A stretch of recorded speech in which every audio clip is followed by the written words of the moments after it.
Now don't panic. I'm not asking you to lie to yourself or walk around chanting affirmations like a confused parrot.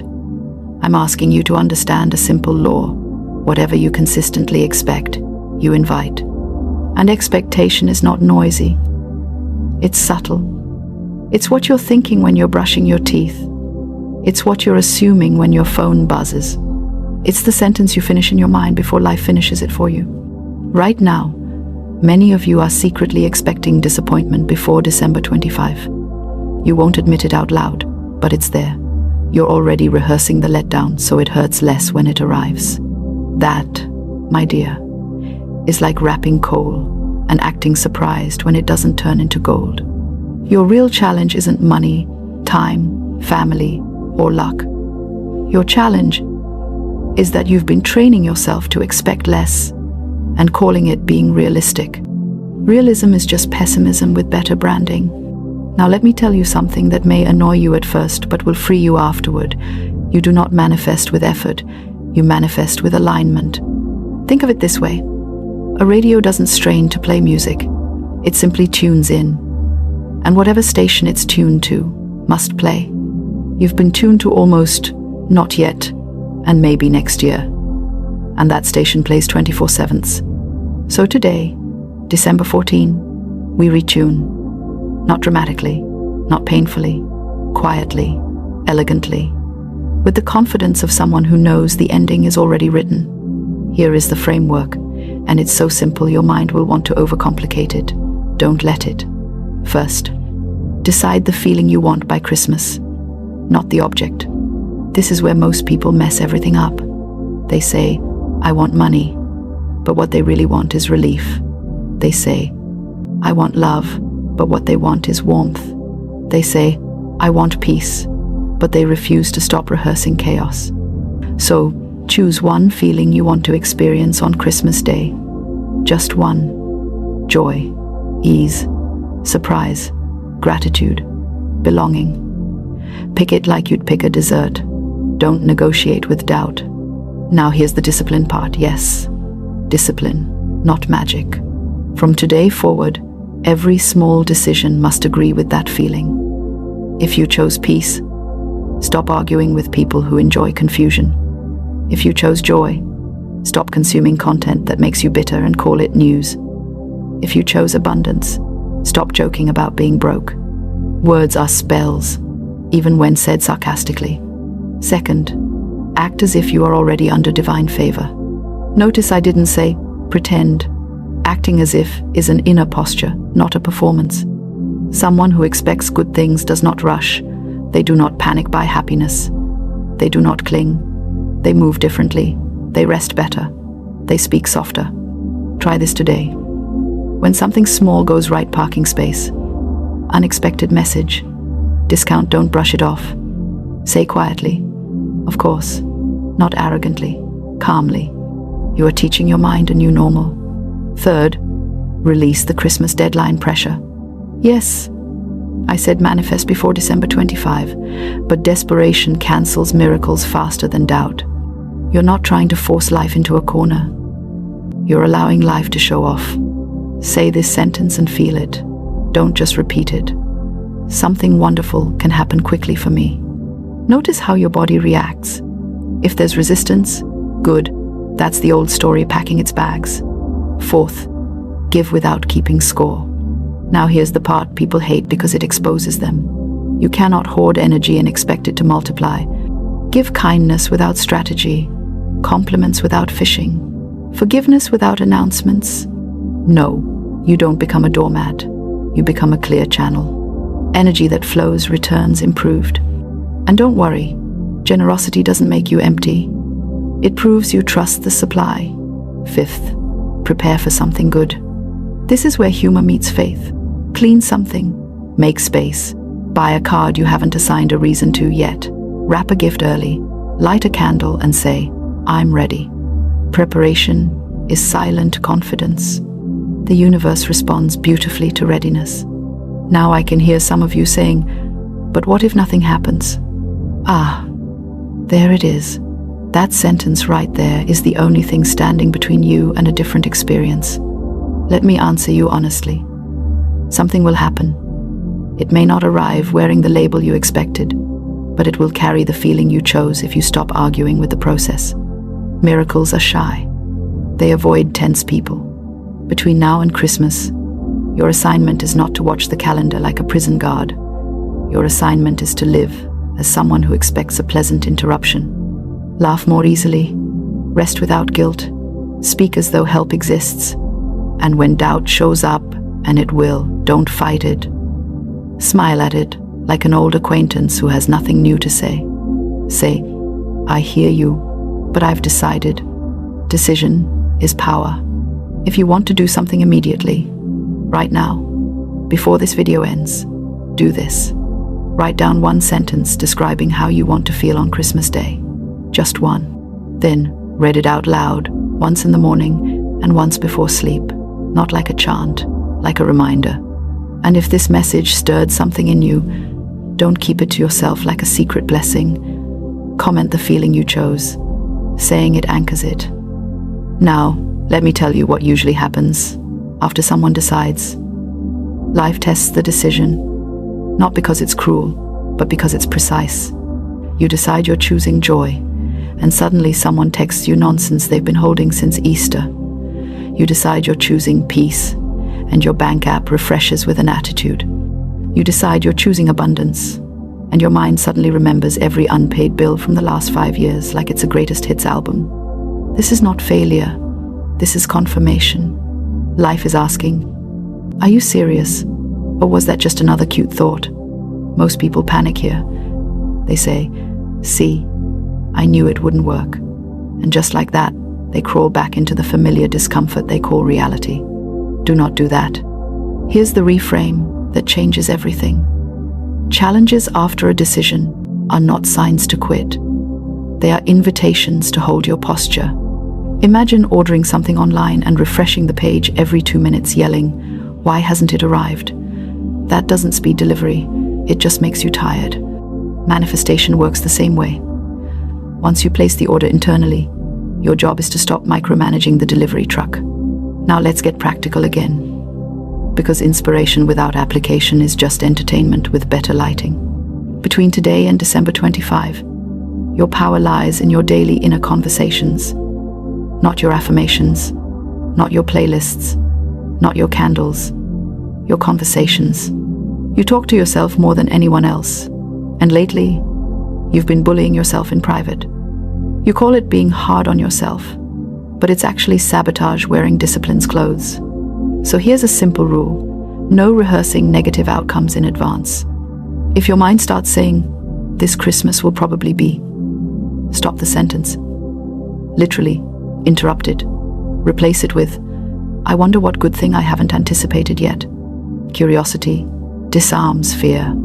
Another important adjustment: stop explaining your vision to people who are committed to misunderstanding you. Some of you leak energy by over-talking. You announce your hopes to skeptics and then wonder why you feel drained. That's like planting seeds and inviting people to step on them. Silence is not secrecy. It's protection. Now let's talk about timing, because this is where impatience masquerades as urgency. You don't need 12 days of frantic effort. You need 12 days of consistency. Consistency in mood. Consistency in expectation. Consistency in self-respect. Yes, self-respect is part of manifestation. If you tolerate chaos, you signal that chaos belongs with you. If you tolerate crumbs, life assumes you like snacks instead of meals. So clean up one small boundary before Christmas. 1. Say no without explaining. Leave earlier. Log off sooner. Rest without earning it. Rest is not laziness. It's trust. And trust accelerates outcomes. Now, I want to address something gently, but firmly. Some of you believe you don't deserve a good Christmas because the year didn't go the way you planned. You're punishing yourself for surviving imperfectly. Stop that nonsense immediately. You don't manifest because you are flawless. You manifest because you are alive and receptive. Grace is not a reward. It's a principle.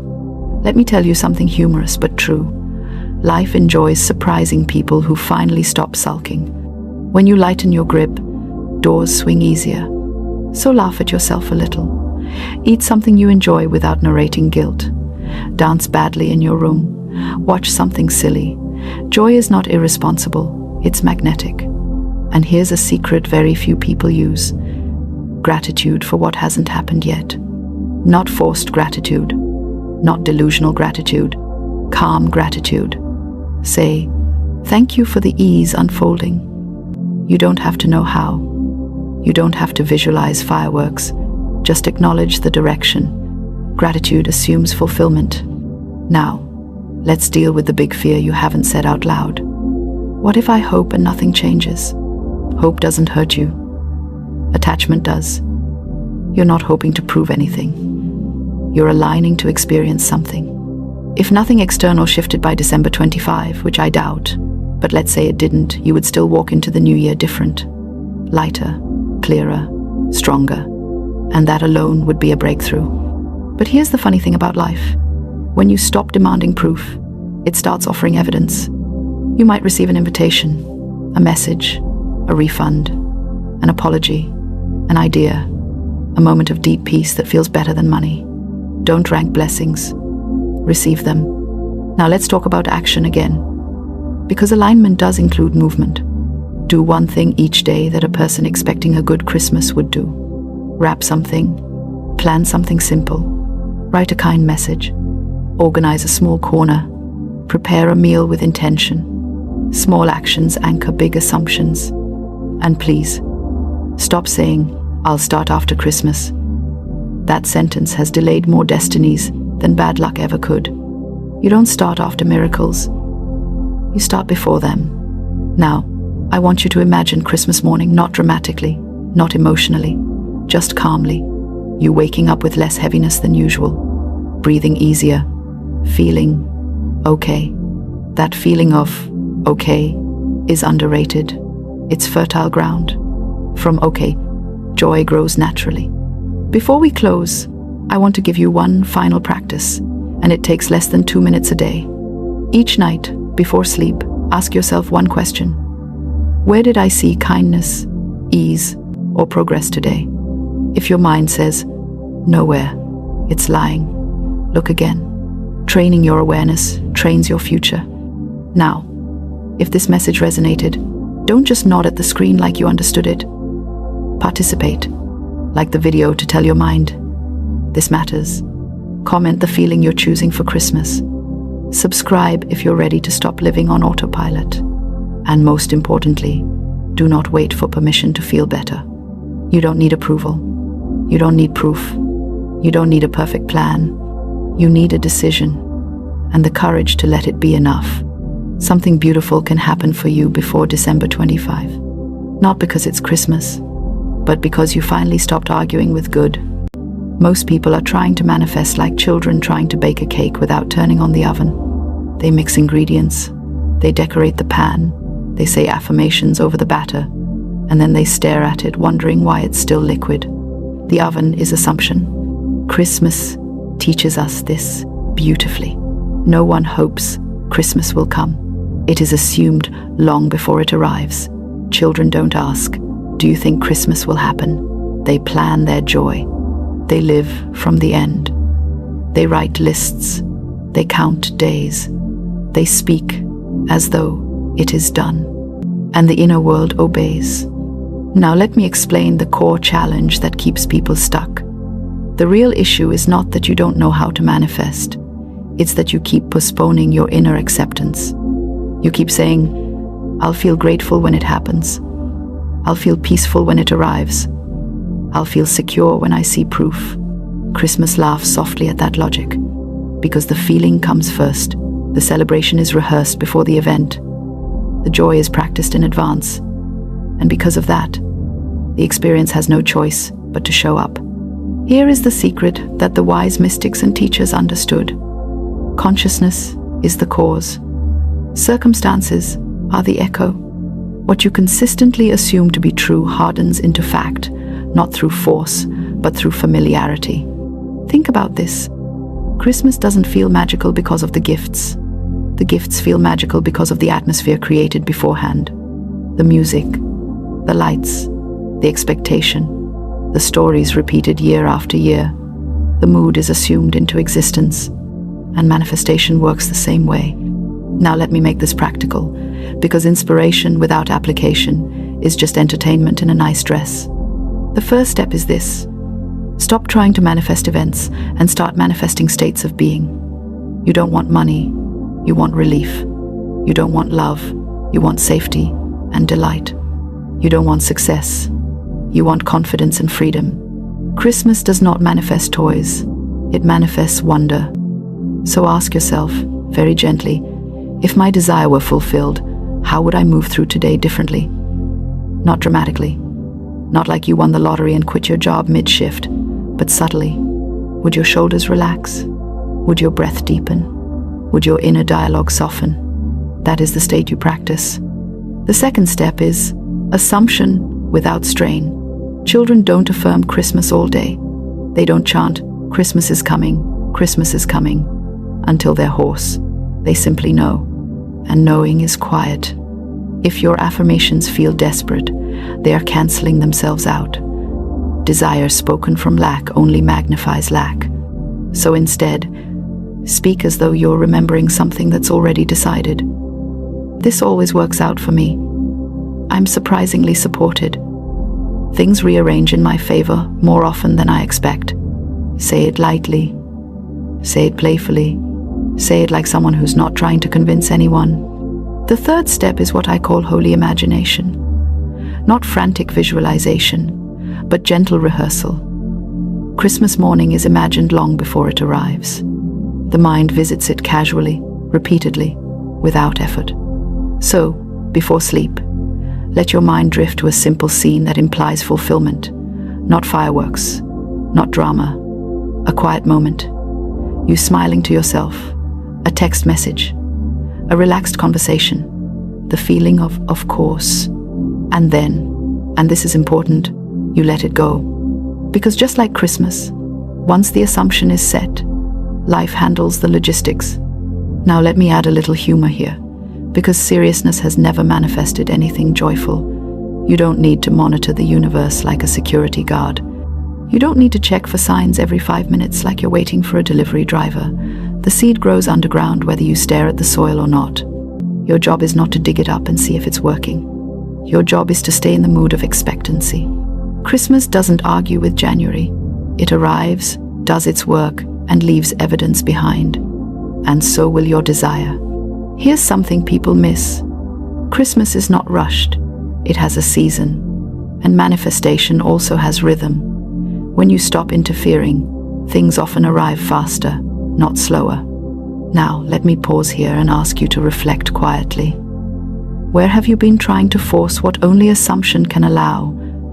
Where have you been waiting for permission to feel good? You don't need permission. You are allowed to feel prosperous before the numbers change. You are allowed to feel loved before the phone rings. You are allowed to feel calm before the evidence appears. That is not denial. That is creation. Christmas proves it every year. And as you sit with this, notice something subtle shifting. A softening, a remembrance. Because deep down, you already know this. You've used this power unconsciously before. Now, you're simply learning to use it deliberately. Now let us go deeper. Because once the mind catches a glimpse of truth, it wants proof, examples, reassurance, and sometimes a gentle scolding. And I give all three with love. You see, the reason this works is not mystical fluff. It is law. Life cannot help but mirror the dominant mood you live in. Not the mood you visit once a week when you're inspired, but the one you quietly return to when no one is watching. Christmas works because people collectively agree on its meaning. There is no debate in the mind about whether it will come, and so it comes effortlessly. Your life, however, has been a negotiation, half hope, half doubt, half prayer, half panic.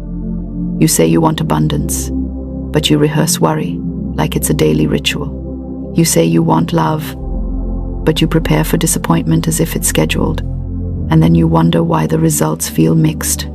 Let me be frank, because kindness without honesty is useless.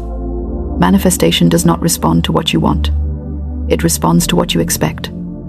Desire is the invitation. Expectation is the command. Christmas desires nothing. It assumes everything. Now here's where people trip over their own good intentions. They try to use imagination as a tool to control life instead of allowing imagination to set the tone. They visualize with tension. They affirm with clenched teeth. They try to believe while secretly checking if it's working. That's not faith. That's surveillance. Faith is relaxed. Faith is calm. Faith is almost boring. Think of how dull it would be to sit around all year wondering if the sun will rise tomorrow. You don't affirm it. You don't visualize it. You don't ask for signs. You live as though it's settled. That is the level of certainty you are learning to practice. Gently, playfully, without strain. Now let me address something important, because someone listening is thinking, this sounds lovely, but my situation is serious. Bills are real. Pain is real. Time feels tight. I hear you. But let me offer you a radical idea. Seriousness is often the very thing blocking movement. The soul moves through ease, not tension. Have you noticed that the best ideas come when you're relaxed? The solutions appear when you stop forcing. That is not coincidence. That is alignment. Christmas is never tense. Even when things go wrong, the spirit survives. Burnt food, late guests, missing gifts. Yet somehow the mood carries on. Why? Because the assumption is stronger than the details. Apply this to your life. Stop micromanaging the how. Stop arguing with the timeline. Stop telling yourself long, dramatic stories about why it's hard. Instead, anchor yourself in a new inner agreement. Things resolve themselves for me in unexpected ways. Say it until it feels ordinary. Now let's talk about repetition, because repetition is how the subconscious learns. Christmas is repeated every year. Same songs, same colors, same stories. And because of repetition, the meaning sinks deep. You must do the same with your inner dialogue. If you've been repeating worry for years, don't be shocked that it feels familiar. Familiarity is not truth, it's habit. So choose new phrases that feel believable, not grand. I'm learning to trust life. I'm more supported than I realize. Something good is always unfolding, even when I can't see it yet. These are not lies. They are seeds, and seeds grow in silence. Now, here is a simple daily practice, and I want you to actually do it, not admire it like a pretty idea. At the end of each day, ask yourself one question. What worked today, no matter how small? A smile, a solved problem, a moment of peace. This trains the mind to expect good. Expectation is everything. The world rearranges itself around what you consistently notice. And let me warn you lovingly, do not wait for dramatic proof before you commit to this way of being. Christmas does not wait for proof of joy. Joy prepares the way. If you say, I'll relax when it happens, you delay it. Relaxation is the open door. Now let's talk about timing, because impatience is the thief of miracles. Christmas is never early. It is never late. It arrives precisely when the calendar agrees, and manifestation works the same way. There is an appointed hour, determined by the moment your inner state stabilizes. Stabilize the state, and the event follows. Not the other way around. This is why forcing never works. You cannot pull fruit off a tree before it ripens. You can only water the soil and trust the process. So if nothing seems to be happening, do not despair. Roots grow before leaves appear. Let me say something that may sting a little but will free you greatly. Complaining is a declaration of faith in the unwanted. Every time you rehearse what's wrong, you are assuming it deserves attention. Christmas ignores November. You must learn to ignore conditions that contradict your assumption, not by denying them, but by refusing to give them emotional authority. You can pay a bill without worshipping it. You can solve a problem without dramatizing it. Calm is power.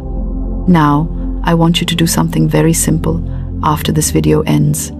Just one thing. Choose one area of your life and decide, quietly, that it is settled, not fixed, not solved, settled, as though a decision has been made behind the scenes. Then act normally. No announcements, no explaining, no arguing with yourself. That is how things shift. And if you stumble, if doubt creeps in, laugh, truly laugh. Christmas is not cancelled because someone has a bad day. Neither is your manifestation. Persistence is not effort. It is return. You return to the assumption again and again, gently, until it feels natural. Now, before we close, let me remind you of something deeply important. You are not trying to become worthy. You already are. You are not convincing life to give you something.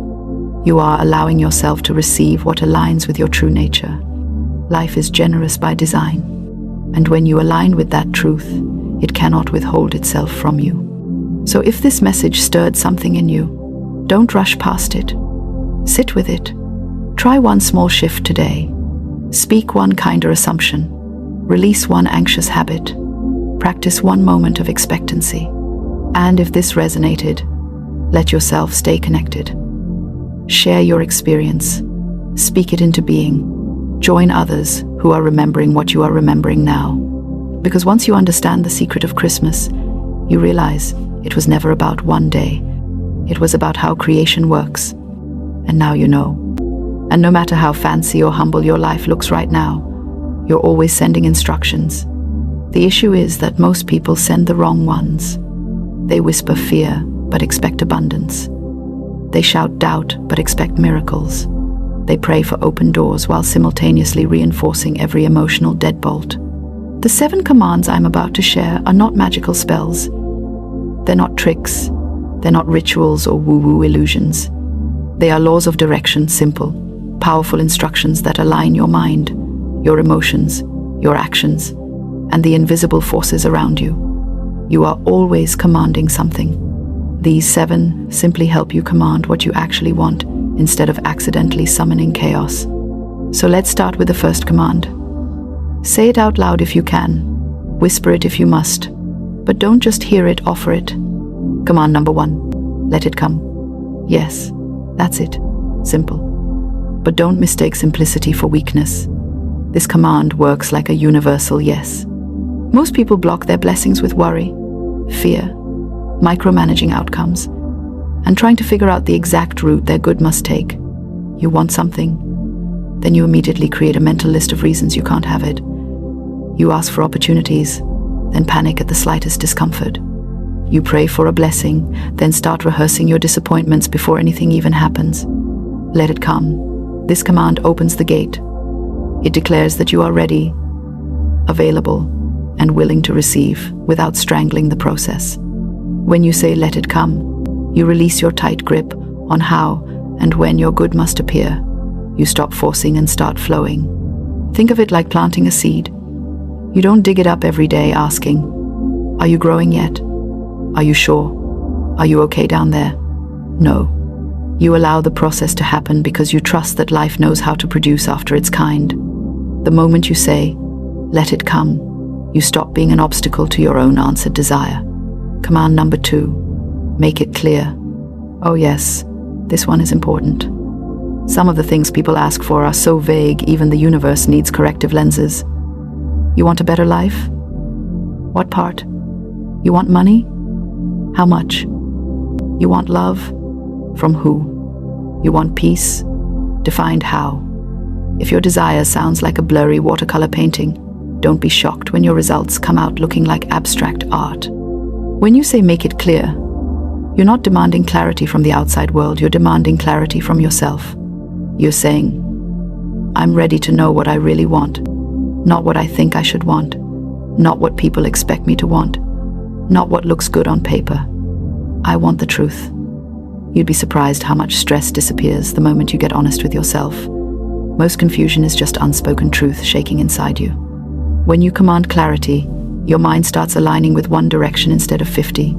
Your decisions get sharper, your steps get firmer, your emotions calm down because they finally know what mission they're on. Clarity is power.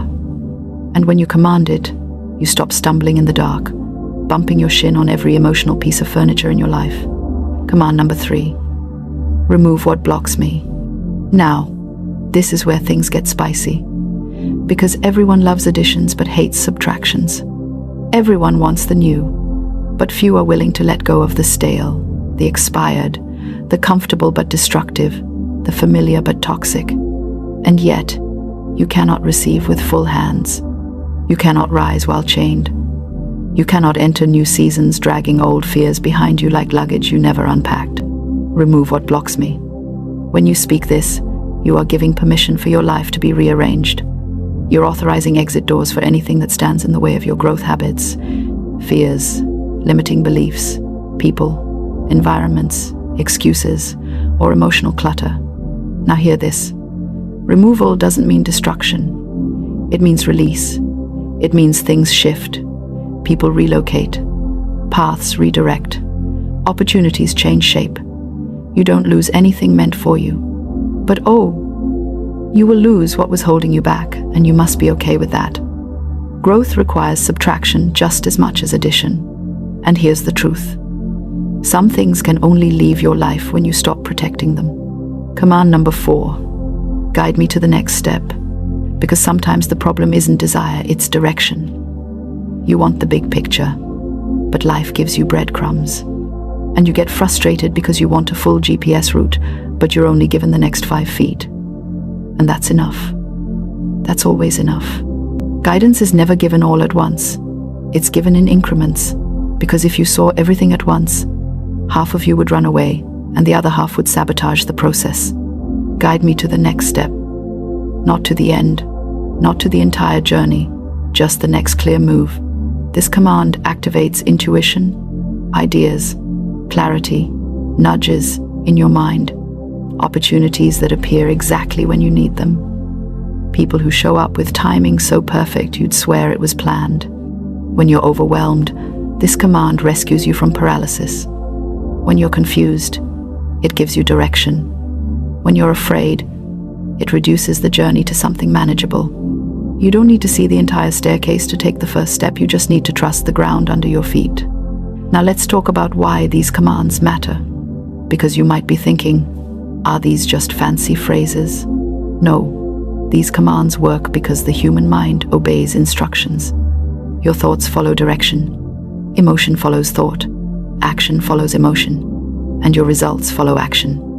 You are reordering your internal universe with the words you choose. And when you align internally, the external world responds. Your life right now is built from the thoughts you repeated, the emotions you rehearsed, the beliefs you practiced, the fears you invested in, and the limitations you agreed to. But the moment you begin commanding differently, the architecture of your life begins to shift. So now that you understand the mechanics, the psychology, the logic, and yes, the spiritual law behind these commands, let's bring this closer to your day-to-day life. Imagine waking up tomorrow morning and instead of grabbing your phone and doom scrolling into anxiety, you speak the first command. Let it come. Imagine starting your day with openness instead of worry. Instead of tightening up, you expand. Instead of bracing for the worst, you allow the best. Then, imagine asking for clarity before making decisions. You stop second-guessing yourself. You stop panicking about outcomes. You start trusting your inner wisdom more than other people's noise. Then imagine releasing everything blocking your path. Habits shift. Your energy lightens. Peace returns. Suddenly, the things that used to drain you either transform or disappear.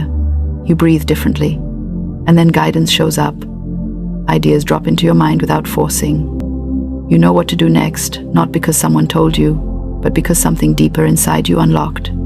You become steady, confident, purposeful, directed. Life starts moving again. And listen, try at least one of these commands today. Not tomorrow, not someday, today. Because nothing changes until you give it permission. Now that your mind is open, your spirit is lighter, and the fog has started to lift, let's step into the next part of your transformation. You've already seen how powerful your words can be. Not when used as decoration, but when used as direction. The next 3 commands build on that power.